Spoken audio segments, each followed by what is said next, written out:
The first clue was a key I didn't own, tucked between the pages of a Sunday crossword. I laughed at myself for thinking it meant anything, until her shampoo smelled different and a calendar event showed up on my phone at 2:14 a.m. I didn't plan to catch her, but life has a way of folding quiet betrayals into loud, undeniable evidence. We'd been married 8 years. Not the glossy kind of marriage you see in movies. More like a thrift store quilt patched together with inside jokes, late-night takeout receipts, and a million tiny compromises that made living with someone feel like learning to breathe in sync. Claire made coffee with deliberate motions. Scoop, press, wait. The kitchen had the same chipped yellow mug she bought on our honeymoon in Vermont. On weekdays, she left earlier than me, always with that same soft, distracted smile. The one where her eyes were half in the morning and half somewhere else. I'll admit I noticed sometimes, but I told myself people are busy. Work is stressful. Maybe she's tired. Our apartment was small in that comfortable way. The living room had a sagging couch with a blanket that smelled vaguely of lemon and laundry detergent. The bedroom window faced the city, and at night we could see a strip of light where someone always left a neon sign glowing across the street. We had routines that felt like threads in a sweater. Reading in bed, arguing about whether to get a cat, Sunday pancakes. The kind of ordinary that glues a life together. That Sunday was supposed to be lazy. Claire wanted to clean. I wanted to do nothing. We compromised. She cleaned, I made pancakes, and we watched a movie on the couch until our bellies were full and soft. The day drifted in its usual slow way, midnight opening like a yawn. That's when everything got small and sharp. I found the key by accident 2 days later. I was eating cereal at 3 in the morning, insomnia, or a bad dream that sent me wandering the apartment, and I decided to do a stupid, calming thing. Alphabetize the junk drawer. People have junk drawers for reasons that are mostly emotional. They're where you leave bolts of patience and the receipts of small mistakes. Between a pair of battered sunglasses and last year's tax receipt, there was a tiny brass key on a worn ribbon, plain, unmarked. I held it up to the light and thought of nothing in particular. It didn't match any of our locks. Claire keeps her work key on a blue lanyard. My bike lock is a bulky U-shape. This was something else. I pocketed it without thinking. The next morning I asked Claire, casually, "Hey, did you get a new key for the office?" She blinked, like I'd asked her if the sky was purple that morning. "No," she said. "Why?" "Found this in the junk drawer," I said, handing it over like it was a puppy. "Do you recognize it?" She turned it over in her fingers, a muscle behind her cheek twitching. "No, must be one of yours from when you had that old bike. Except it wasn't mine. I vividly remember an old U-bolt that needed a code. It had a thick, heavy key. This was delicate." She smiled in that way that makes you stop asking questions. That's when I let it go. Because not everything needs to be pulled until the thread unravels. 2 weeks passed. Life continued its quiet hum. I tried to push away the key like it was a pebble in my shoe. Then one night I climbed into bed and smelled someone else. It was a scent I didn't recognize. Not perfume exactly, but a clean, sweet floral that wasn't hers. Claire was a lavender person. She had a body wash with lavender on her bedside shelf. She loved it because it reminded her of the time she spent interning at a spa in college. I lay there, pretending to sleep, my eyes on the ceiling, watching the dark like a screen. My hands were hot. My ears kept looking for the small sounds that would mean nothing. Her breath, the car horn outside, the refrigerator humming. Instead, my phone buzzed with a notification, a calendar invitation. Dinner, 2:14 a.m. from an unknown number. The city is a place of petty, anonymous invitations. I could have deleted it. I did not. I saved it. Maybe because doubt wants company. That's when the calendar started to matter. I decided not to become a detective. I'm not a private investigator. I work in IT, which means I can Google things well and buy gadgets at 2 in the morning. But I'm not a spy. Still, small things kept accumulating like coins in a jar. A lipstick stain on a napkin in the trash that didn't match the red Claire typically buys. A receipt for a boutique diner I had never heard of. A message thread open on her laptop when she left it unlocked. A thread with a name I didn't know and an emoji that looked too intimate for the digital space between coworkers. I told myself a million rational things. Maybe he's a friend. Maybe it was a client. Maybe I was reading tone where there was none. You tell yourself these things because the alternative, the possibility that the person you share a bed with is sharing it emotionally or physically with someone else, feels like being pushed off a cliff. One evening, I saw a photo on Claire's phone.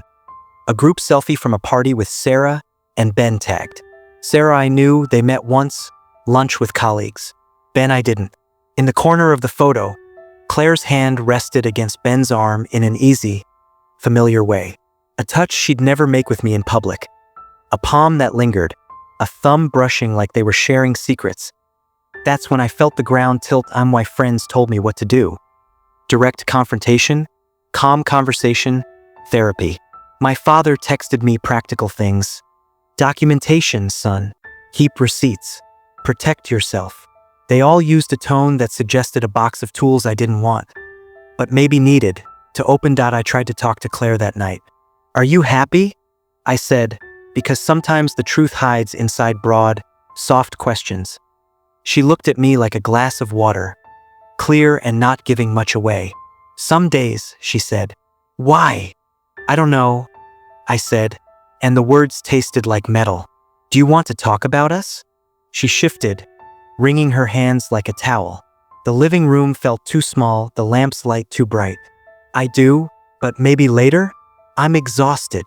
Later felt like a trick word that delays the inevitable. I left it there because confrontation feels like violence when it's an act of love disguised as truth. That night I slept badly, half twisted under blankets, listening to the city and my own thoughts hammer like a metronome. 2 days later, the universe handed me something small and decisive. A receipt folded in Claire's jacket pocket. I found it because I was looking for a pen. The receipt was for a hotel, downtown, 2-star but private, with a timestamp that put Claire out of the house at 1:30 a.m. The name on the card was her OWN. My hands were shaking when I unfolded it. The numbers on receipts are boring. Amounts, dates, merchant IDs. But pieced together, they become a map. I didn't open her phone. I didn't shadow her or hack her. I read a receipt and felt like someone who found a photograph of a stranger's hand over their partner's shoulder. That piece of paper was small and ridiculous and enormous all at once. I texted her. Where were you last night after midnight? Her reply came 2 minutes later. I stopped by a friend's. Sorry, I didn't say.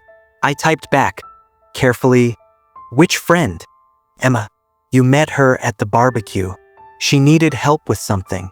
The receipt had a different story. The hotel name didn't match Emma's place. Either Claire lied, or she had good reasons to hide that night. My throat closed. That's when the paper turned into a weapon of truth that I didn't call her. I wanted to, but calling felt like asking a question that required a complete answer, and I wasn't sure I could handle the truth. Instead, I made a plan I promised myself would be fair. I would wait until she got home, be calm, show her the receipt, and give her the chance to explain. She walked in at 3:45 a.m. as if she'd merely taken a long walk. The house smelled of cinnamon and other people. She was wearing a cardigan that I didn't own and a smile that was half apology, half tired. You're late? I said, soft, trying to keep things from unraveling into the ugly. I know, she said, dropping her keys into the bowl. Emma needed me. She had company and didn't want to be alone. Her voice had a practiced brightness, like someone rehearsing a comforting story. Emma is 45 minutes away, I said, heat rising. This receipt says you checked into a hotel. Claire's face folded like paper. For a moment, she looked like an animal trapped behind glass. Eyes dilated, breathing quick. I can explain, she said. But not here. Not here. The living room felt suddenly full of witnesses. The couch, the lamp, the chipped mug. Claire, did you sleep at a hotel last night with someone? She didn't answer right away. She sank into the couch and rubbed her palms together. No, she said slowly. Not in the way you're thinking. That's when everything smelled like burned toast. Her explanation was careful, like a hand wrapping something fragile. It was nothing, she said. Ben and he's a friend from work. He was having a panic attack. He called Emma and then Emma called me because she was out of town. He couldn't be alone. He asked if he could come over. It was late. I told him to meet me in the lobby, and I booked a room because it was safer than bringing him into the apartment. She made it sound noble, a rescue mission. "You didn't bring him in," she said. "He slept in the room." I didn't. I swear. I wanted to believe that. I wanted the version of events where her hands were clean because they were doing good. "You didn't tell me," I said. "You told me you were at Emma's." "I didn't want to wake you," she said. "You had your presentation." The rational part of my brain, yes, the one that does IT support and reads forums at 2 in the morning, wanted to ask for proof. A call log, a message thread, a canceled ride. The part of me that felt like someone being lured into quicksand wanted to scream. "Okay," I said, because I didn't know what else to say. "If that's true, why is there lipstick on a napkin in the trash that matches Ben's picture from the party? Why did your phone have a string of messages at 3 a.m. between you and him that say, 'Stay,' and a heart?" I could feel the words turn to shards as they left my mouth. Her eyes narrowed, and she looked suddenly small and human. "Those messages are about Ben's dog," she said. "He's sick, doctor's orders." They were about the dog.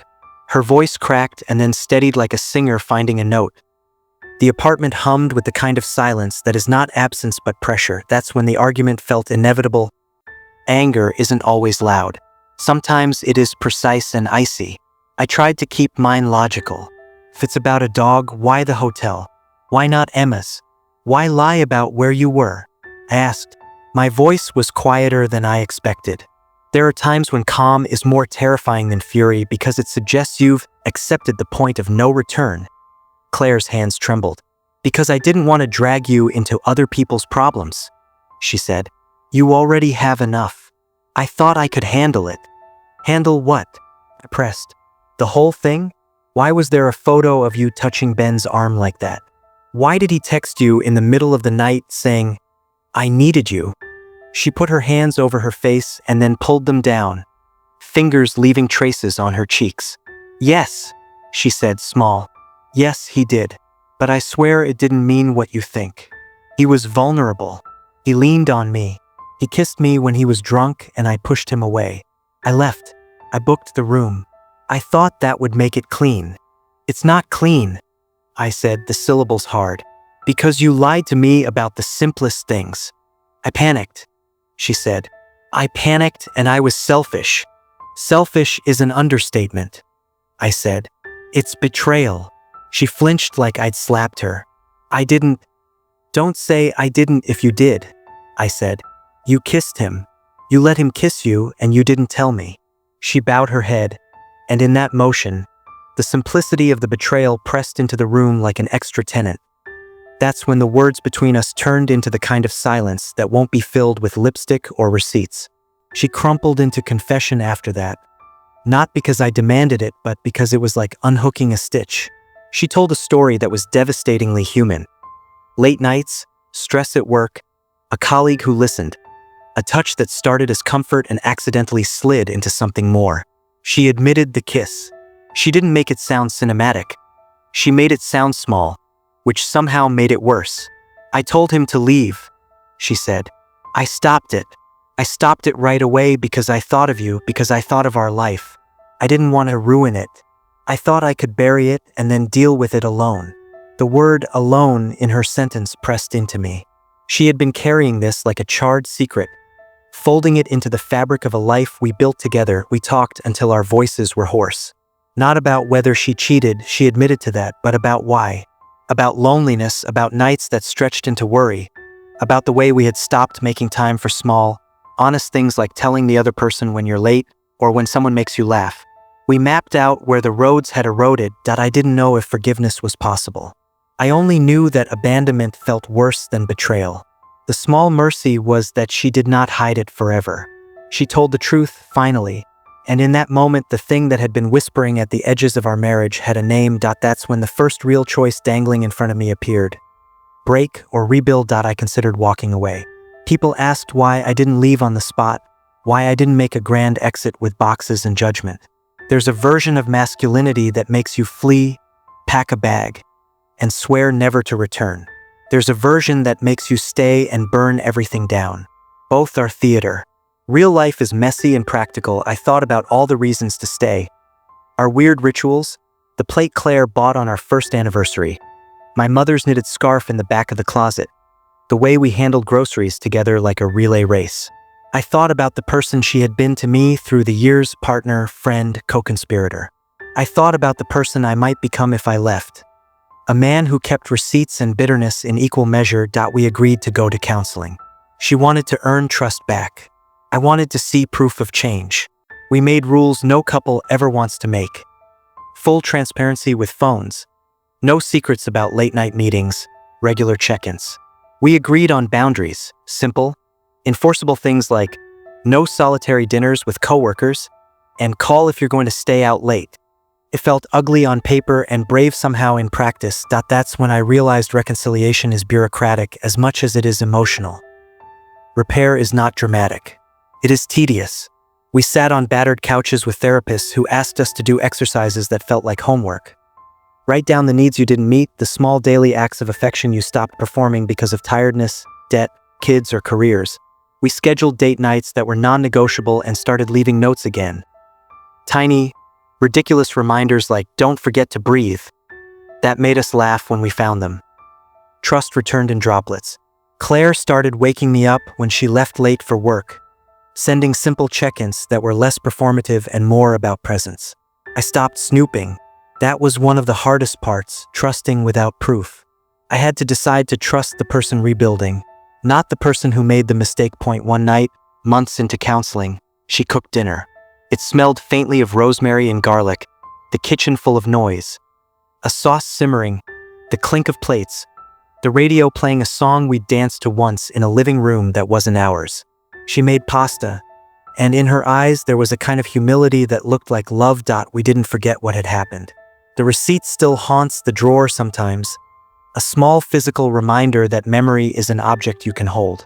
But it stopped being the center of our life.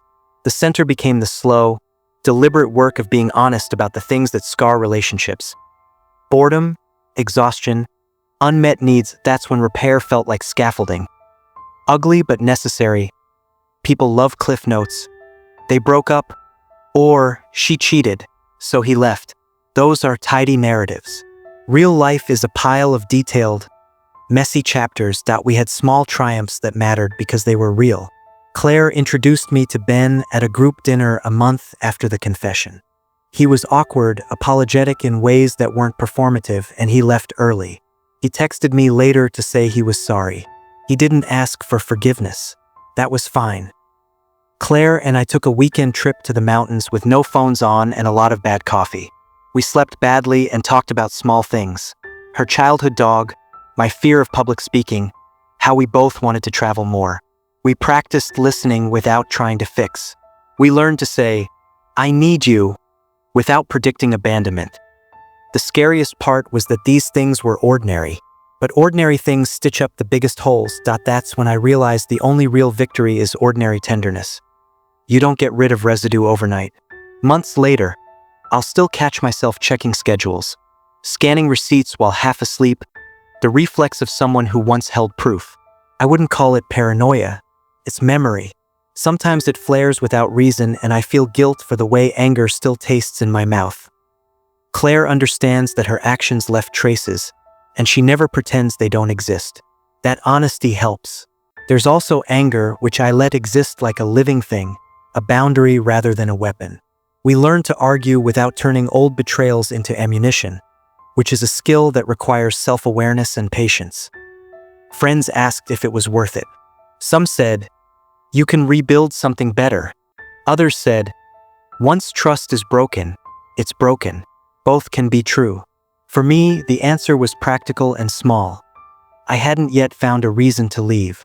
The reason to stay was that the person I loved showed constant, measurable change. That was the only currency that mattered. That's when the past became part of our architecture rather than the foundation. 3 months after the confession, Claire surprised me by setting up a volunteer night. She'd been helping at a community center, working with people who were lonely or in crisis. She said helping others made her see how fragile human hearts are, how often people make bad choices when they are hurting. She didn't use her volunteer work as an excuse. She used it as a mirror. That night, watching her quietly hand out bowls of soup, I felt a new kind of pride. Not the simplistic kind that erases pain, but the complicated kind that acknowledges growth. That we also set up a joint financial calendar. It's not romantic, but it means we pay bills together and we have transparency around where money, attention, and time are going. Small things become large gestures. 6 months in, we celebrated our 9th anniversary with a small dinner. We didn't exchange grandiose vows. Instead, we agreed on one ritual. Every Sunday, we put our phones away for 3 hours and ask each other 2 questions. What made you feel loved this week? And what hurt you? The ritual is dumb and simple, and it lets us recalibrate before resentments calcify. We also started therapy sessions together monthly, not weekly. The frequency was something we could afford emotionally. Progress had a pace, and we honored it. One night, I found the hotel receipt again while cleaning. Not a sinister relic, but a weathered ticket to how fragile we had been. I slid it into a small box and placed it in the back of a closet. It stayed, not as evidence, but as a reminder. That's when healing felt boring and good. This tale doesn't climax with a dramatic courtroom or a viral social media confession. It ends with a small, private scene I didn't expect to become meaningful. Claire cooks pancakes on a Sunday morning. The batter sticks a little. We laugh. There's a note on the fridge in her handwriting that says, "I'm trying." Try we did. Sometimes trying is enough. That I still think about Ben occasionally. Not with rage, but with a tracing curiosity, as if he's a footnote in our story. I don't hate him. I don't forgive him. I don't need to. He exists on the periphery of our narrative like a storm we weathered. We built new habits. We learned to say, "I'm scared," instead of letting fear turn into secrecy. We learned to ask for help before we found ourselves hugging strangers in hotel lobbies. We rebuilt in small, repetitive ways until the cracks looked less like ruptures and more like roads. That's when I realized that love is not a fortress. It's a workshop. Betrayal taught me what my boundaries were and what I could forgive. Confession taught me what courage looks like in the dark. In the end, I learned this: receipts can prove what happened, but they can't tell you who you become after the truth is out.